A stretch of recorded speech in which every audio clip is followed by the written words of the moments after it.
Hi guys, welcome to our ASVS channel. ఈరోజైతే నేను మరో కొత్త వీడియోతో మీ ముందుకు వచ్చేసాను. వీడియోలోకి వెళ్ళే ముందు స్మాల్ రిక్వెస్ట్ ఫ్రెండ్స్, నా వీడియో నచ్చినట్టయితే లైక్ చేయండి, నా ఛానల్ సబ్స్క్రైబ్ చేసుకోండి. మీరు ఇచ్చే ఒక్క లైక్ వల్ల నాకు ఇలాంటి మరెన్నో వీడియోస్ చేయాలని చెప్పేసి అనిపిస్తుంది. Please friends, like, share, subscribe. వీడియోలోకి వెళ్ళిపోదాము. ఈరోజు కార్తీక సోమవారం, మొదటి సోమవారం కదండి. ఈరోజు షష్ఠి తిథి కూడా వచ్చింది.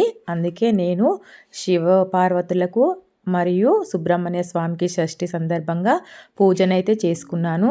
ఆ వీడియోను మీతో షేర్ చేసుకుందామని చెప్పి పోస్ట్ చేశాను. ఈరోజు కార్తీక మొదటి సోమవారం సందర్భంగా కొబ్బరి దీపం కూడా వెలిగించాను.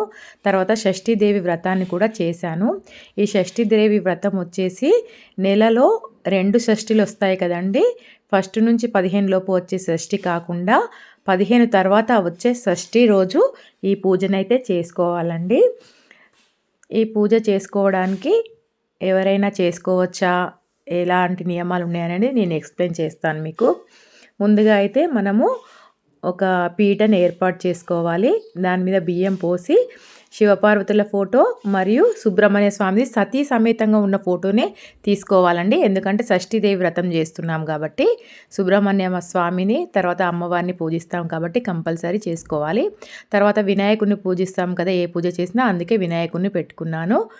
తర్వాత శివునికి నందిలు అంటే ఇష్టం కదండి, అందుకే నంది దీపాలు కూడా ఈరోజు పూజలో నేను వెలిగిస్తున్నాను. శివునికి ముఖ్యమైనది రుద్రాక్ష దీపము అండ్ కొబ్బరి దీపం అంటే చాలా ఇష్టం అండి. మనకు వీలైతే మాస శివరాత్రి రోజు కానీ ఏదైనా సోమవారం కానీ, ఇది ముఖ్యంగా కార్తీక సోమవారం కదండి, స్పెషల్ కదా.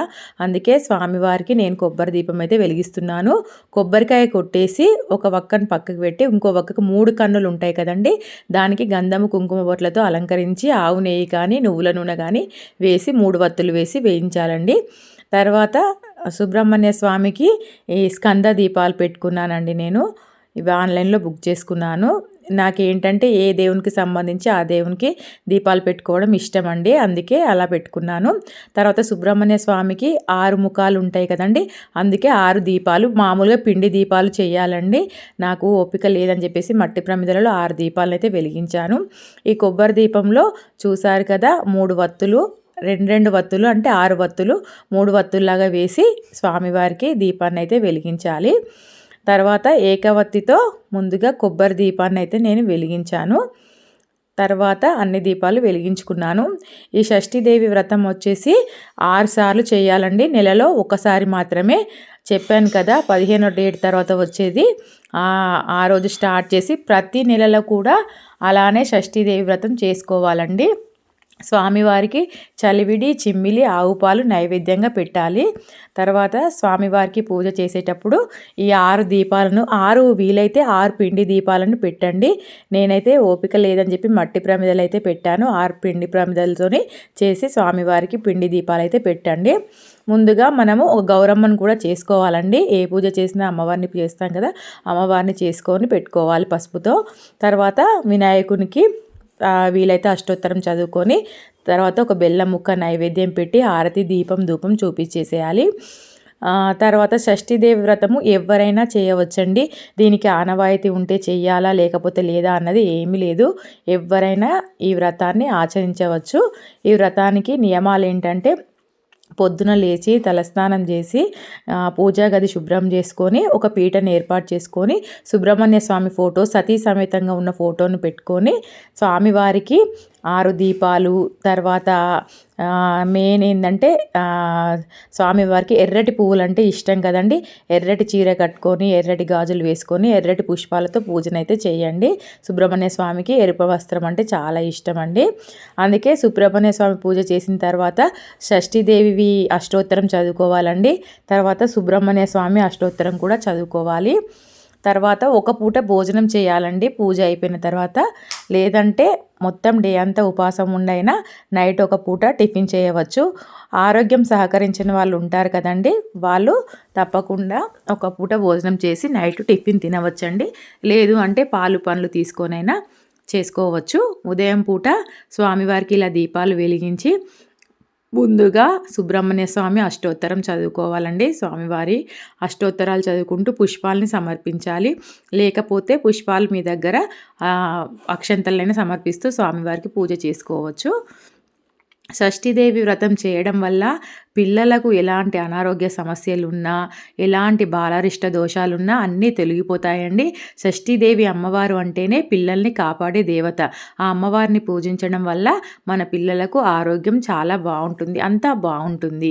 ముఖ్యంగా సుబ్రహ్మణ్య స్వామిని ఆరాధించడం వలన చర్మ సంబంధిత వ్యాధులు కానీ, ఇంకా ఎలాంటి అనారోగ్య సమస్యలున్నా అన్నీ తొలగిపోతాయి. కాబట్టి ఖచ్చితంగా సుబ్రహ్మణ్య స్వామిని, అమ్మవారిని షష్ఠీదేవి రోజు ఆరాధిస్తే మంచి ఫలితాలు అయితే ఉంటాయండి. నేను ఒకసారి చేశాను కూడా ఈ వ్రతాన్ని. ఇది రెండోసారి స్టార్ట్ చేశాను.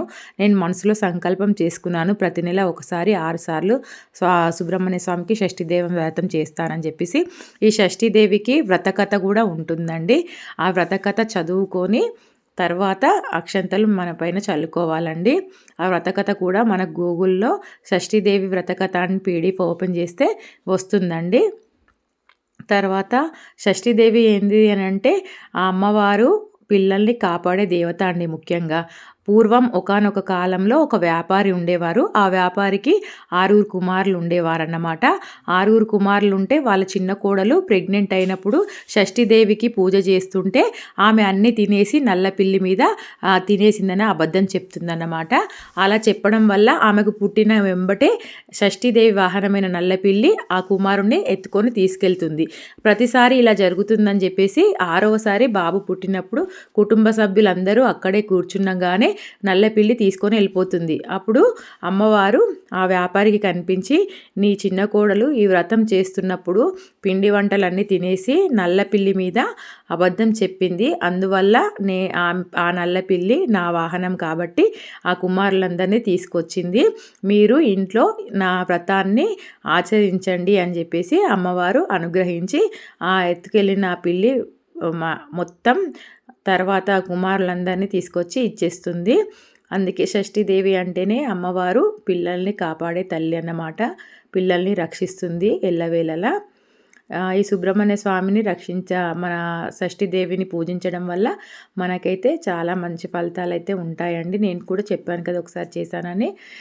ఈ పూజ చేసేటప్పుడు స్వామివారికి అమ్మవారికి అష్టోత్తరం చదివిన తర్వాత ఇంకా వీలైతే మంగళవారం షష్ఠి వచ్చిన రోజు ఈ పూజను స్టార్ట్ చేస్తే చాలా మంచిదండి. నెలకొకసారి 6 సార్లు వ్రతం ఆచరించాలి.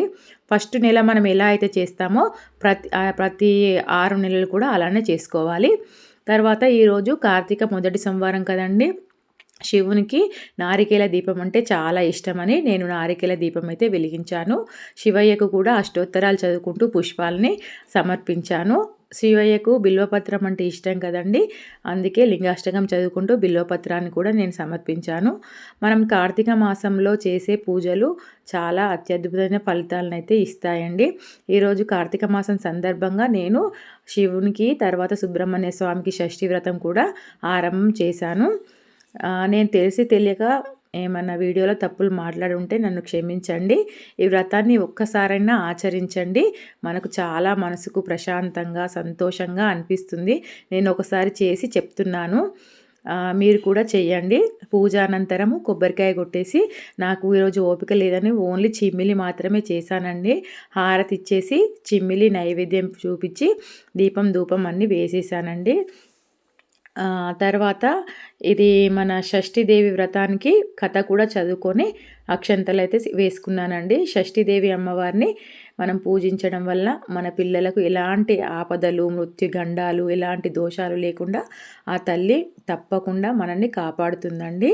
అదే నమ్మకంతో నేను చేశాను. నాకైతే చాలా మంచిగా అనిపించింది. వీలైతే మీరు కూడా ఈ షష్ఠీదేవి వ్రతాన్ని ఒక్కసారైనా ఆచరించండి. మంగళవారం స్టార్ట్ అయినప్పుడు మాత్రం షష్ఠీదేవి వ్రతాన్ని చేసుకోండి. Bye friends.